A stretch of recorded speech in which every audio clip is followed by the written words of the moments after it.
अभ्यर्थियों, आज हम लोग यूपीएससी प्रारंभिक परीक्षा 2026 के कट ऑफ पे चर्चा करेंगे। इससे पूर्व हम लोग कुछ बिंदुओं पर फोकस करेंगे कि इस प्रश्न की प्रकृति क्या रही है, कितने नंबर ऑफ सीट रहे हैं और कितने लोगों ने इस एग्जाम में अपेयर किया है। सबसे पहले देखें तो 933 सीट इस बार आया है, जिसमें से 8,19,000 लोगों ने फॉर्म भरा है और 5,49,000 लोगों ने इस एग्ज़ाम को दिया है। प्रश्न पत्र की प्रकृति देखें, जीएस पेपर 1 और जीएस पेपर 2।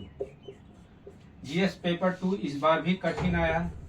कठिन होने के कारण सी सेट में अधिकांश लड़के क्या होंगे या अभ्यर्थी क्या होंगे, इसको क्वालिफाई नहीं कर पाएंगे, क्योंकि बहुत लोगों का नेचर रहा कि सी सेट अंतिम आवर में पढ़ के जाना है और एक बार में ही कंप्रिहेंशन को क्रैक करके निकाल देना है, लेकिन ऐसा नहीं होगा। इस बार का जो प्योर मैथ पूछा गया है और टाइम टेकन, जिनका मैथ अभ्यास नहीं है उनके लिए यह काफ़ी कठिन होगा। तो लगभग 60 से 65% जो बच्चे हैं वो यही डिस्क्वालीफाई कर जाएंगे।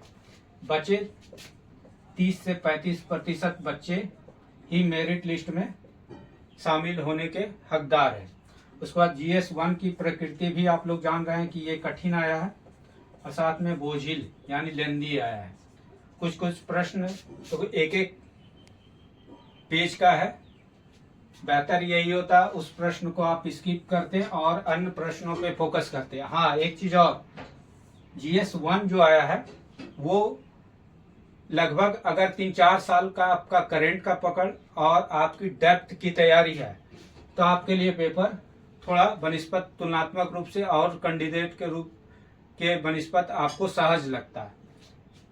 आप तेजी से एलिमिनेट करके आगे बढ़ जाते और आप वही 2 घंटा में वो पेपर पूरा कर देते।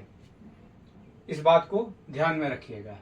अब देखें 2025 में कट ऑफ गया था 92.66, 2024 में 87.98, 2023 में 75.41, यानी 2026 में अनुमान है पेपर का टफ बोझिल होना।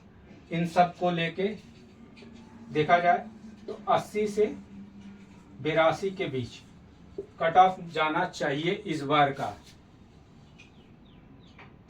क्योंकि पेपर 2 में बहुत लोग फेल करेंगे, बोझिल होगा, बहुत लोग पेपर पूरा पढ़ भी नहीं पाए होंगे।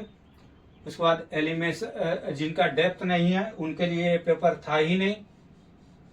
तो ये सब देखते हुए 82-80 के बीच इस बार कट ऑफ रहना चाहिए। धन्यवाद।